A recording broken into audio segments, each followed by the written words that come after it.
비로소 우리가 갖고 있는 이 물질, 즉 육체, 세포로 구성된 이 육체는 모든 정보를 담고 있지. 세포가 정보를 갖고 있지. 내가 증명해볼까? 실제로 증명해볼게? 라고 이야기하는 게 있습니다. 뭐냐 하면 하버드 대학교에서 심장 수술했단 말입니다. 심장 수술한 사람들을 이식수술해요. 심장 이식수술한 사람이 심장 이식수술한 다음에 달라져요. 전에 술을 한 잔도 못 먹던 사람이 술을 잘 먹어요. 끝도 없어요. 막 대병 이런 거 먹어도 보드카를 4억짜리를 한 병 탁 마셔도 끝도 없는 거라. 전에 같으면 소주 한 잔 먹어도 뻘겋게 취했던 사람이. 그래서 병원에 가서 상담을 해요. 나는 술을 전혀 못 먹었던 사람인데 내가 보드카 4억짜리 한 병을 먹어도 안 취한다. 도대체 이게 어떻게 된 일이냐. 그러니까 그것을 역학 추적 조사를 해본 거예요. 심장을 제공했던 사람이 어떤 사람이었는가 조사를 해보니까 전에 술을 잘 먹던 사람이에요. 술을 잘 먹고 교통사고가 나가지고 간 사람이에요. 이해되셨죠? 네. 그런데 이러한 케이스가 한 케이스가 아니에요. 많이 보고가 돼요. 그렇다면 뭐예요? 심장이 무엇을 담고 있다? 정보를 담고 있다. 정보. 의식을 담고 있다는 거죠. 인정하셔야 되죠. 우리는 흔히 사람이 죽으면 의식을 떠나간다고 생각하고 있잖아요. 그래서 몸을 아무것도 아니라고 생각하고 있죠. 그렇죠. 그런데 심장을 빼서 다른 사람한테 이식했을 때 그 사람이 상당 부분 성격이 변하고 삶의 패턴이 변한다 하는 것은 무엇을 일조할 겁니까? 그러면 그 심장을 통해서 그 사람의 생활 습관이나 의식이라고 말할 수는 없더라도 상당 부분이 그대로 전달됐다고 봐야 되는 거예요. 그렇죠. 그러니까 이 몰라디노프 같은 사람들의 이야기를 우리가 무시할 수는 없는 거죠. 이런 입장을. 이런 물리학자들의 입장을 우리가 완전히 영성으로만 너 잘못됐어. 아니야. 라고 말할 수 없는 부분이 이런 거예요. 그래서 영성 쪽에서는 어떻게 설명하냐면 이런 부분은 또 이렇게 말하죠. 그래. 몸은 세포로 구성되지 않았냐. 세포 각각이 다 기억 저장 창구다. 세포 각각이 분류된 곳이다. 무엇이? 의식이. 즉 인간의 영적인 부분과 의식적인 부분, 영과 혼의 부분들이 세포 각각의 부분에 들어가 있다. 이렇게 설명하기도 하는 사람이 있습니다. 흔히 우리 동양 사람들은 사람이 의식적인 것, 이런 것을 목숨이라고 생각했어요. 저는 목숨이 붙어 있으니까 까불지. 내가 네 목숨을 떼버릴 거다 하고 치죠. 그래서 잘라버리죠. 죽으라고. 그때 어디를 잘랐어요? 1번 손가락, 2번 발가락, 3번 목. 네, 3번 목을 잘랐다고요? 저는 목을 쳐라! 그랬단 말이에요. 그게 목숨을 치는 거예요. 목을 딱 치면 숨이 떨어졌다고 생각했어요. 그래서 그걸 끝났다고 생각했단 말이에요. 그런데 제가 방금 하버드 대학의 그 심장 이식 사례를 예를 들면서 목을 쳐서 숨은 떨어졌지만 그러나 그 사람이 갖고 있던 어떤 의식적 기능이 뇌가 아니라 심장인데도 불구하고 심장이 같지만 심장을 통해서 상당 부분 전이가 됐다는 것을 설명하기는 곤란하다. 그렇죠? 그래서 내가 어떤 종교를 갖고 있느냐에 따라서 조금 달리 생각할 수 있지만 육체 역시 어떤 영혼과 긴밀한 관계를 계속 유지하는 거 아닌가 이렇게 보는 것이 또 한편 맞을 것 같아요. 기독교 신학에서 이렇게 설명하면 잘못 말한다고 말할지 모르겠습니다만은科学적 관점에서 기독교 신학에서 구태여 변론한다면 기독교 신학을 어차피 중세 철학은 기독교 신학의 변론이에요. 기독교 신학을 신학화하기 위해서 철학이 도와줬다고요. 그러니까 그런 입장에서 제가 인간을 말한다면 사도 바울이라는 사람이 뭘 이야기하냐면 우리 육체는 잠잔다는 말을 해요. 그죠? 잠잔다. 사람이 죽었다라고 표현하잖아요. 죽었다는 건 완전히 끝난 걸 말하는 거예요. 그런데 잠잔다고 표현합니다. 그러면 잠잔다는 표현은 의식활동이 살아있다는 것을 의미한다. 나는 그렇게 보는 거예요. 그런데 그것이 과학적으로 입증되는 게 있죠. 유전자를 통해서. 예전에 500년 전에 1000년 전에 죽은 사람이 있죠. 미이라. 그거 유전자 복제하면 나와요. 그래서 지금 과학자들이 무엇을 연구하냐면은 우리 인체나 또는 예전에 살았던 그 매머더 큰 거대한 동물들 그런 것을 복원해낼 수 있다. 복원해보자. 왜? DNA가 있으니까 그 뼈다귀 하나만 갖고 있어도 DNA 복제할 수 있으니까 그것 가지고 만들어낼 수 있다. 생명을 살려낼 수 있다는 거죠. 이해하시죠? 화장하면 안 되겠어요. 그래서 화장하면 곤란해지는 거예요. 그러니까 기독교에서는 화장이 없어요. 원칙적으로. 불교는 화장이 있습니다. 불교는 다 근원으로 돌아가는 거예요. 삼라만성으로 흩어지는 거니까. 불교의 기본 신학은 그래요. 그러나 기독교의 기본 신학은 흙으로 돌아가는 거예요. 흙이니까 흙으로 돌아가는 거예요. 그냥 그대로 매장이에요. 매장 문화예요. 기독교 문화는. 그런데 이제 근래에 와서 이 사회 문화가 화장 문화로 가니까 저는 매장할 겁니다. 그러나 여러분은 화장할 거죠? 네. 화장하면 나중에 복구가 안 되는 거. 복구돼서 뭐 하실 건데? 바람에 날려. 바로 그거예요. 지금 세계관의 전쟁 3장에서 생명을 따지는 거예요. 생명. 재미있겠죠? 그래서 제가 오늘 강의에 다 다루지 않습니다만 짚어드릴게요. 이 책을 읽어보십시오. 반드시 읽어보십시오. 인문학 강의하는 사람이 이런 것을 읽음으로써 정리만 해놓으면 내 강의가 굉장히 재미있게 갑니다. 맞죠? 저는 강의하면서 의사단체는 그래요. 여러분 우리가 60조 개의 세포를 갖고 살아갑니다. 그런데 그 가운데 오늘도 10만 개가 암세포로 변이되어 버립니다. 그렇지만 오늘 밤 10시에서 12시, 새벽 2시까지 여러분 몸속에 있는 NK셀이 그 잘못된 변형된 세포를 잡아먹기 시작하고 T김파구가 다니면서 비실비실한 그런 세포에게 바람을 빵빵하게 집어넣고 영양소를 팡팡 넣어주기 시작하고 이렇게 시작해 나가요. 그러면 의사들이 귀를 솔깃하고 이제 자기가 아는 전문 용어를 쓰기 시작하고 자기들이 갖고 있는 기본적인 인체 해부학적 지식을 터뜨리기 때문에 강의에 슉 빠져들어와요. 이해되시죠? 네. 그래서 우리는 명강사이기 때문에 인문학적 기초를 아주 튼튼하게 해요. 그리고 앞으로 우리는 따라합시다. 나는 100세까지 강의한다. 충분합니다. 왜요? 강의 시장은 100세 이상 어르신들이 계시기 때문에. 강연이 본다니 맞죠? 그렇습니다. 네, 맞습니다. 그래서 앞으로 이제 어르신들 대상으로 강의 나갈 때 우리 강연일 부원장님 모셔야 되는데.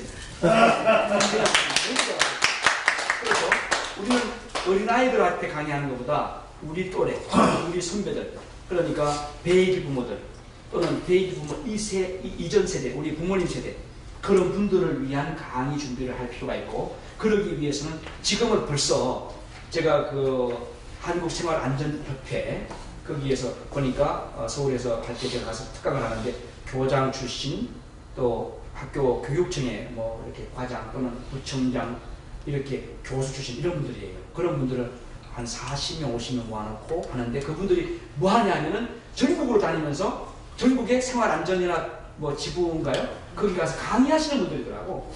강의하시는 분들을 대상으로 제가 강의를 했어요. 그러니까 지적인 수준이 상당히 높아요. 굉장히 높습니다. 제가 강남에서 강의할 때에 한참 강의를 듣더니 끝나고 나서 저한테 와서 그래요. 아, 김 교수님, 제가 내과 의사입니다. 내과 의사 출신이었습니다. 그런데 철학 교수가 하는 강의를 들어보니까 내가 몸만 생각하고 치료를 해왔고 나는 그렇게 살다가 은퇴했는데 철학을 내가 진작 했어야 됐다는 생각을 이제서야 깨달았습니다. 이해를 하시죠? 바로 그거죠. 들을 끓여 있었다는 이야기죠. 그렇죠? 그러니까 우리는 강의를 할 때에 그 사람에게 뭘 줘야 돼요? 정보를 줘야 돼요. 정보. 무엇인가 들을 끓이는 정보입니다. 두 번째는 뜨거움입니다. 뜨거움, 감동입니다. 감동. 그래서 내가 강의를 했을 때, 아, 그렇구나. 그렇게 살아야 되지. 맞아, 그거야. 이런 감동을 줘야 돼요. 세 번째는 funny. 재미도 줘야 되고. 근데 감동만 주다 보면 다 울려는 못 합니까? 갈 때. 그죠? 그러니까 나가면서는 웃으며 나갈 수 있도록 또 만들어주는 것이 참 중요한 것 같습니다. 그러니까 세 가지 꼭 중요한 거예요. 뭐라고 했습니까? 정보, 감동, 재미. 이 세 가지. 명강사가 갖춰야 될 강의의 세 가지 조건입니다. 그러면 첫 번째 우리가 지금 맞추는 거 정보죠. 정보를 주기 위해서 인문학 강의를 하는 겁니다. 제가. 인문학 강의는 정보를 주기 위해서. 자, 생명이란 무엇이냐? 거기에 대한 설명 다 했죠, 이미. 기독교적 관점에서 설명해드렸고 해드렸습니다. 이해되시죠? 그 다음 챕터 4도 다 나갔죠? 마음과 뇌 이야기. 이것도 제 이야기 감추면 될 거예요. 그 다음에 챕터 5에서는 신에 대한 이야기를 다루고 있습니다. 신에 대한 이야기예요. 신은 과연 있는가? 아니면 착각하는 건가? 여러분 지구상 세상에 신이 얼마나 될까요? 신의 숫자 무한대. 어마어마하게 많아요. 특히 저 인도 쪽에 가면은 다 신이에요. 여러분도 신이 됩니다. 그러니까 힌두교라든지 브라만교, 힌두교라든지 그 이전에 그 자이나교 같은 교 그런 경우는 모든 것을 신으로 만듭니다.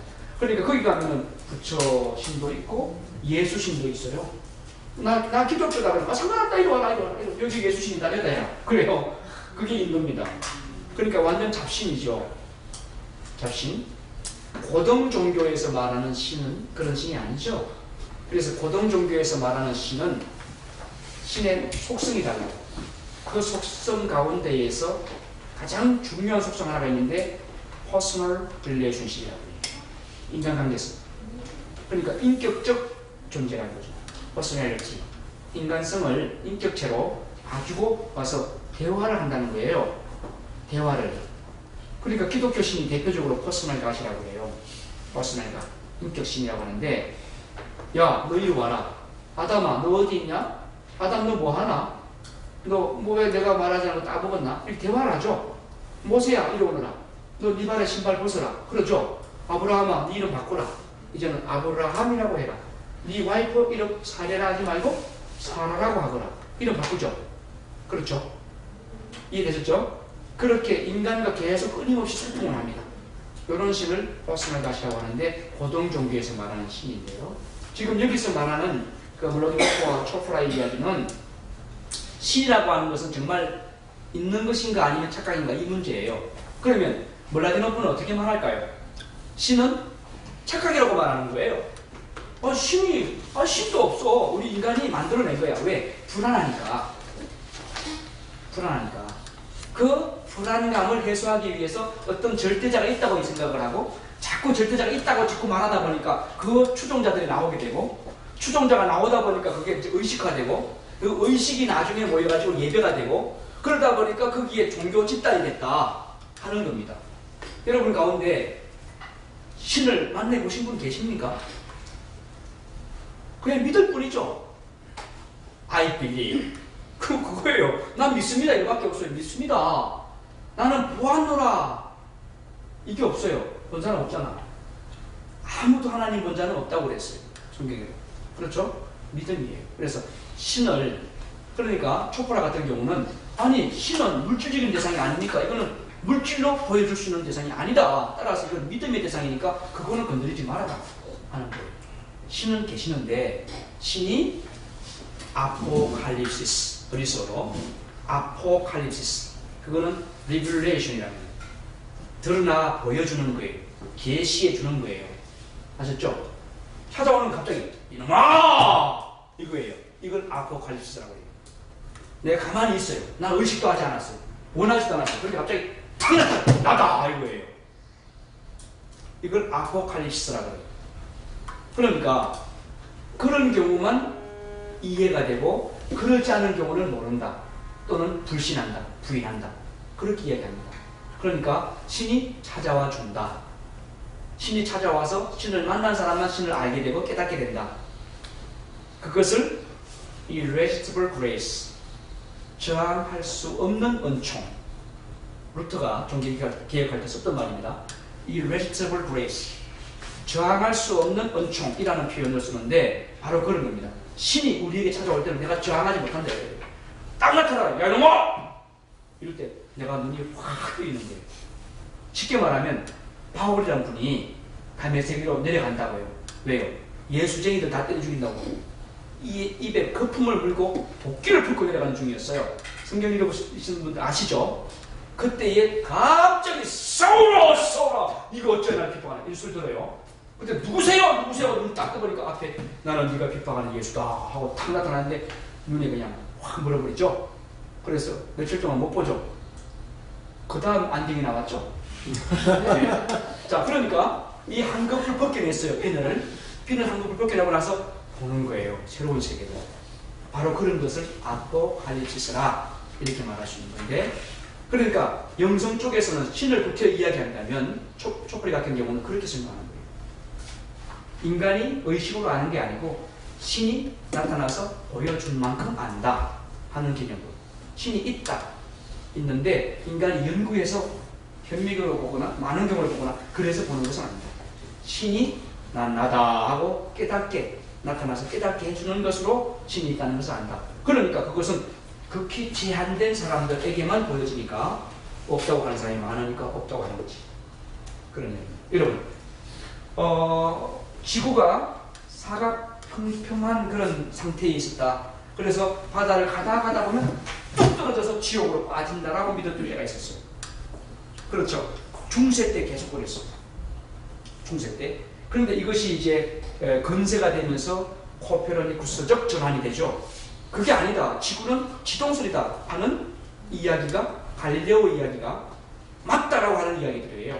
그게 생각의 변환이죠. 사고의 전환이죠. 그런 시대를 코페르니쿠스적 전환기라고 말하는데 그러한 전환기를 통해서 무엇을 말하냐 하면은 아니 희한하다. 이게 어떤 털 위에 이렇게 얹어져 있는 사각 테이블로 지구를 생각했는데 우리가 사는 땅덩어리가 공이다 공. 근데 이 공이 누가 어디 붙잡아 당기는 줄도 없어.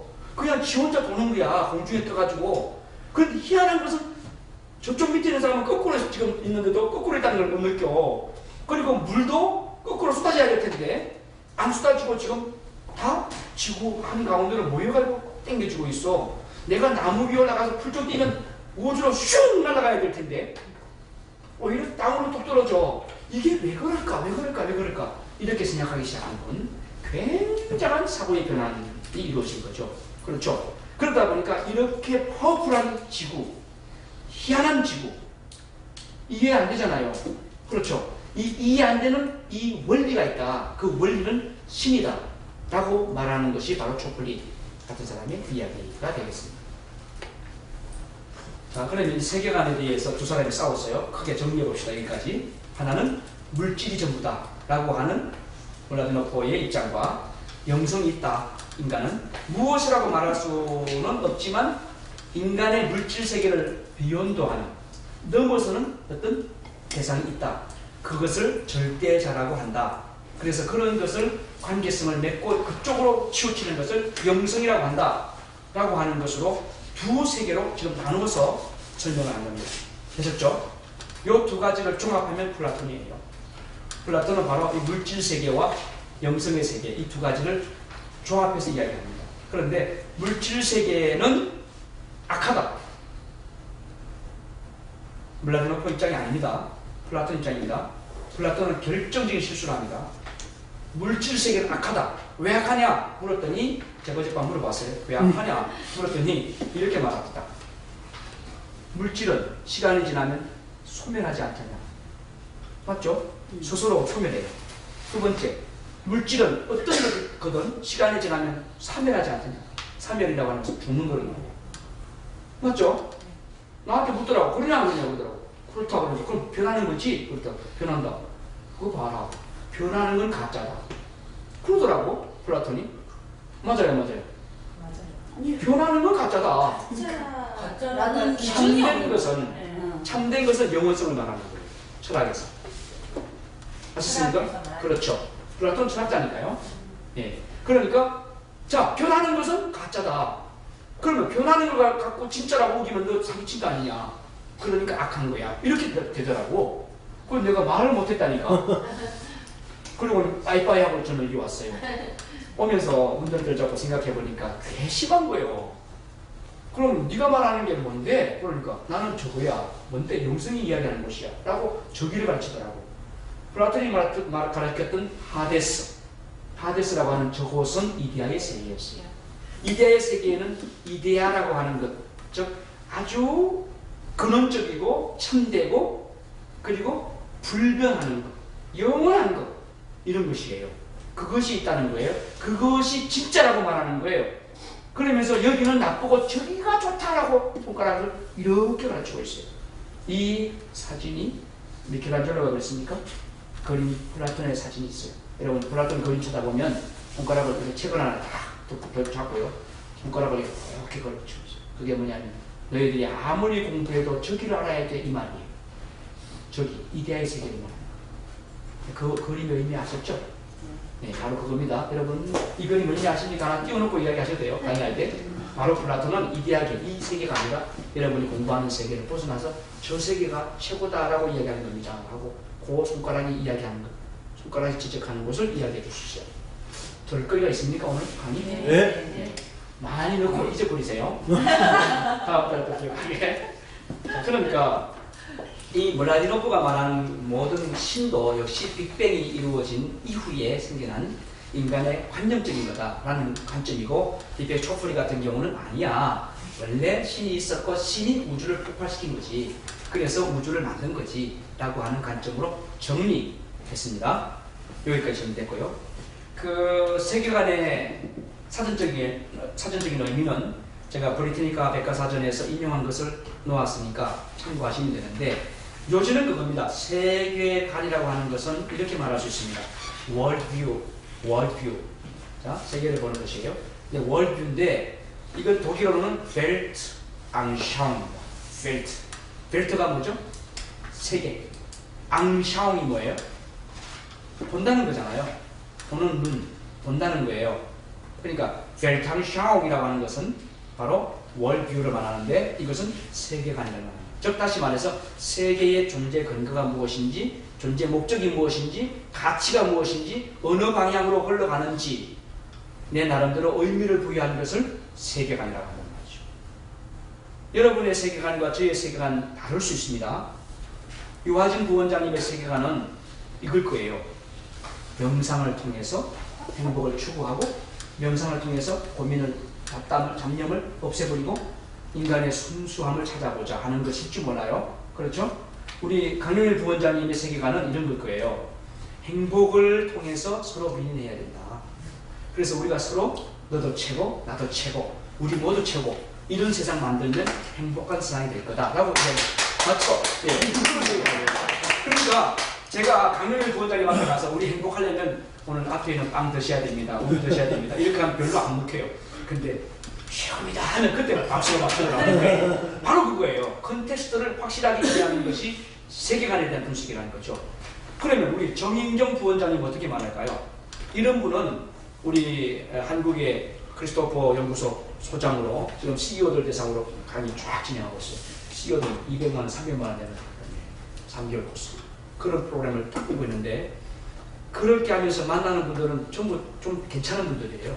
다들.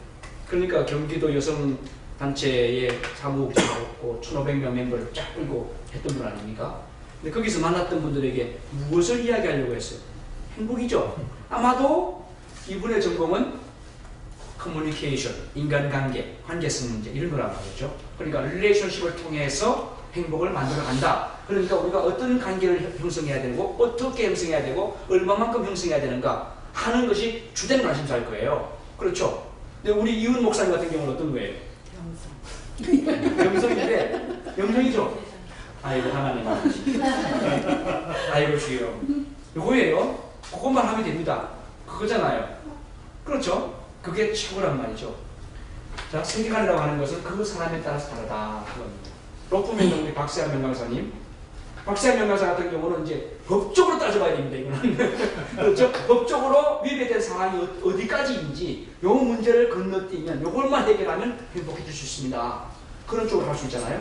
그러니까 내가 속해 있는 세계관이 어떠냐에 따라서 다른 거죠. 우리 김종철 명강사님 아로마예요. 아로마 이거 향기 잘 취해봐요. 잠도 딱 깨지고 아로마가 우리 카타르시스를 일으키고 말이죠. 맞죠? 그렇게 이야기하는 거예요. 안 그렇습니까? 이러한 원리. 우리 노승환 교수님은 학생들한테 가르치고 또 이제 직접 CEO를 하시기 때문에 또 다를 거예요. 야, 그래도 뭐니 해도 머니가 최고야. 돈 많이 벌어야 돼.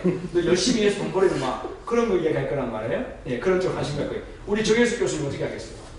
밥상머리예요. 야, 우리 먹는 게 세포다. 여러분, 오늘 아침 굶고 오셨습니까? 빵 드십시오. 우리 정인경 부원장님이 잘 세팅하신 것 같아요. 내가 와서 딱 보니까 아주 괜찮게 하셨어요. 다음에 또 메뉴 바꿔줘요. 네. 그런데 이 먹는 게 우리 몸이 돼요. 여러분, 라면 먹으면 라면 인생되고 말아요. 왜요? 세포는 먹는 것으로 구성되기 때문에. 먹는 것이 영양가로 가서 세포가 되버리는 거예요. 여러분이 오늘 음식을 먹었잖아요. 그러면 그 음식이 어떻게 됩니까? 위로 넘어가죠? 그래서 잘게 찢어지죠? 그렇죠. 그러면 거기에서 영양소가 쭉 흡수가 돼요. 어디까지? 소장까지. 대장에서는 수분만 흡수하고 쫙 내버리니까 소장까지 영양을 쭉 흡수하는데 이것이 어디로 가느냐? 간으로 갑니다. 간으로 가서 그 영양소가 피하고 합쳐지죠. 그래서 심장으로 들어갑니다. 심장 가면 동맥이 피를 품죠. 펑펑하죠. 그런데 우리는 흔히 잘못 알고 있어요. 동맥의 역할은 피를 품기도 하지만 품지만 빨아들이는 것은 못합니다. 그러면 동맥이 피를 뿜어서 대동맥을 통해서 동맥으로 해서 여러분 세포까지 피가 가요. 그러면 이 피가 돌아올 때는 어떻게 돌아옵니까? 1번 심장이 쭉 쥐어짜서 빨아준다. 2번 저절로 돌아가게 되어 있다. 3번 세포 운동을 통해서 돌아간다. 몇 번일까요? 3번입니다. 3번. 몇 번일까요? 3번입니다. 이거 3번. 자, 무슨 이야기냐? 동맥을 통해서 세포까지 영양소가 갈 때는 피 속에 적혈구와 백혈구와 임파구가 있잖아요. 그렇죠? 이런 것이 있고 또 물이 있어요. 물. 요것이 같이 섞여서 피가 되는데 이 피가 동맥이 펌퍼지를 심장이 펌퍼지를 펑 하면 동맥을 통해서 쭉 밀고 나가요. 나갔는데 그때에 적혈구가 하는 일이 있어요. 적혈구는 일꾼이에요. 지게에 영양소를 딱 짊어져요. 아까 먹은 음식 있잖아요. 그걸 간으로 다 들어온다 했잖아요. 그게 다시 심장으로 그걸 다 짊어져요. 적혈구가. 그리고 앞에는 산소를 여러분이 코로 해서 마시면 허파로 들어가죠. 그게 다시 심장으로 돌아와요. 산소가. 그러면 산소를 하고 딱 끌어안고 요이 땅 하고 뛰기 시작합니다. 어디로? 세포로. 그래서 세포에게 먹여줘요. 영양소와 산소로 두 가지를 먹여줘요. 아셨죠? 그러면 세포가 힘이 나요.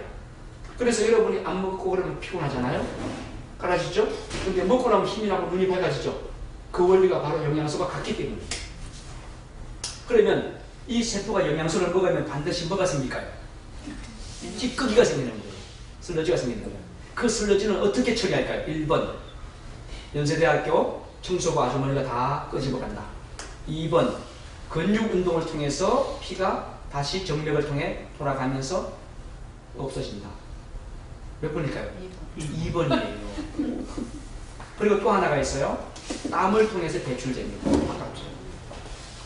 그러니까 이 찌꺼기가 돌아가는 방향이 정맥이에요. 따라서 동맥피는 깨끗해요. 정맥피는 더럽습니다. 왜요? 모든 세포에서 찌꺼기가 같이 가기 때문이에요. 그래서 여러분 피는 안 먹는 게 좋습니다. 순대 좋아하지 마세요. 순대. 저는 순대 아주 안 좋아합니다.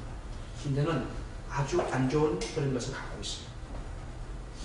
혈기가 왕성한 사람은요, 사람을 죽일 수도 있습니다. 그런데 혈기가 왕성한 사람은 피를 좋아합니다. 특히 사슴을 잡아가지고 사슴 목에다가 말대를 꼽아가지고 말하면 살아있는 5만 원씩 받고 5만 원씩 근데 그거는 균이 될 수 있다고. 내가 충청북도 모 군에 있을 때 군 총합장님이 농협 총합장님 나를 불렀어요. 뭐 하세요? 우리 집에 오세요. 내일 아침에 오세요. 몇 시에? 6시. 그래서 갔어요. 갔더니 사슴에서 피를 빼가지고 주전자에 타가지고는 사이다하고 섞어가지고 주더라고. 한 컵에 5만 원씩 받고. 그 나 2컵 주더라고. 2컵을 먹었어요. 그래서 제가 여러분! 하고 성질을 낼 때는 그 피 때문인 줄 알았어요. 근데 그분이 참 안타깝게도 일찍 돌아가셨어요. 그 피 많이 좋아하시더니 일찍 돌아가셨어요. 기생충이 엄청 많아요. 예, 절대 먹지 마십시오. 절대 안 먹어요. 몰라서 그런 거예요. 몰라서 먹어도 죽어요. 자, 어쨌든 세계관이라고 하는 것은 세계를 보는 눈이다. 그런데 세계를 보는 관점에 따라서 생각과 활동이 달라지고 목표도 달라진다. 그렇죠? 예, 간첩들은 그 사람들이 갖고 있는 세계관은 적합통일이죠. 한국 와서 다 죽여버려야 돼요. 군인, 공무원, 경찰관 다 죽여야 돼요. 싸그리. 사람으로 안 보는 거예요. 그건 처단해야 될 역적이에요. 역적. 괴뢰 정부라고 보는 거예요. 그 사람들의 세계관은 그래요. 그러니까 그 사람들이 다 죽이는 거죠. 하지만 우리나라 사람들의 세계관은 다르잖아요. 그렇죠. 아니 민주주의 사회로 살아야 되는 거야. 왜 죽여? 죽이면 안 되지. 이게 우리의 입장인 거죠. 세계관이 어떠냐에 따라서 다르다 하는 까지 우리가 동의했고요. 네. 그래서 제가 여기 쭉 정리를 간단하게 정리했으니까 참고하시면 돼요.